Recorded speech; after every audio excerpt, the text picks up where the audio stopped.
The awkward holiday tipping season is upon us as consumers try to navigate what an appropriate amount to gift is to service workers in today's inflationary environment.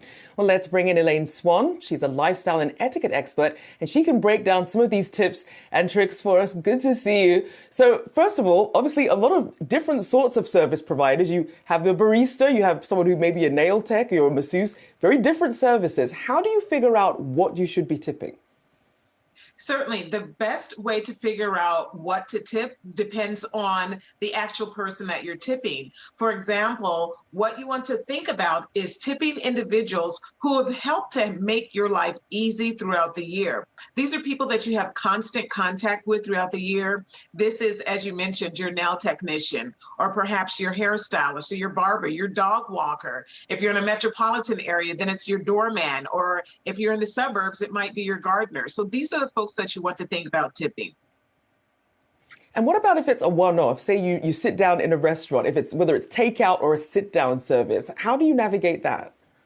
Yeah, if it's takeout or a sit-down service, then these people, you want to tip them the normal amount that you would when you are taking in that service. It's the individuals who are part of your everyday life. They've made your life easier. You have constant contact with them. You know them. You trust them. And so with that, one of the best ways to tip those individuals is to use Zelle, which is a digital payment system. The reason why it's great to use this is because you know the people, you trust them, and there's a study that came out just recently with Zelle said that 48% of consumers said that they would prefer to receive a digital payment instead of cash or even writing a check. So don't write a person a check, don't give them cash and put them in harm's way, but send that money electronically. People will be really happy about that. Now, all these things can really add up because, I mean, we're all dealing with the same, financial issues at the moment. And then you have this added wrinkle when it comes to things like the gig economy.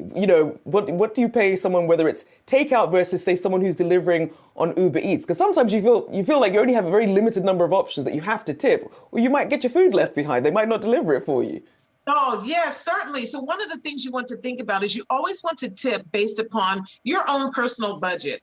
There's a lot of folks in our lives that help us out. And so don't feel that social pressure to tip any more than you're able to do. So for that Uber driver or the Uber Eats person or what have you, if they're delivering your meal, utilize the system that's provided there, whether you decide that you're going to tip after they deliver. So that way you can determine how that went, or before they come in. And with those tips, it can be anywhere from 10% all the way up to 20 and more.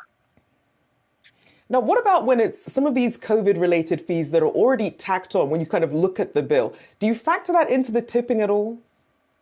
Yes, you do. Actually, you want to think about this sort of thing because the proprietor is adding those additional fees there so that this way they can cover the cost of whatever it is. If, let's say, for example, they are charging an additional service charge and you see that on your receipt. One thing you want to do, if it's your server in a restaurant, is ask the server, listen, this service charge, does this go to you or not? Just recently, I asked the server that question and she let me know that no, the restaurant gets that all together. So that prompted me to make sure that I left her an applicable tip.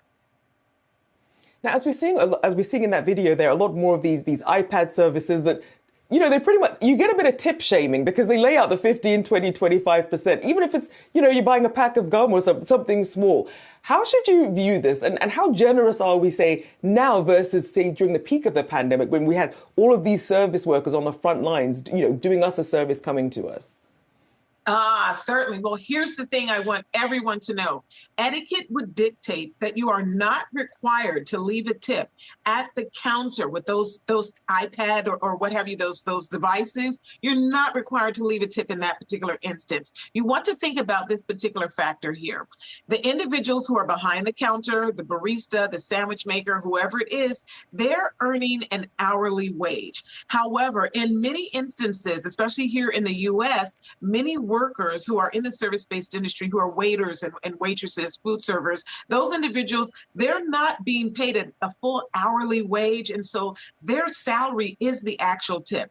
It's those individuals that we should tip. So I don't want people to feel that tip shaming. Don't give in to that societal pressure there is. When you see it there on the screen, just swipe to the right or click no tip and know, and feel confident that you have actually paid for your service, and the worker behind the counter, they are getting paid exactly what they signed up for as well.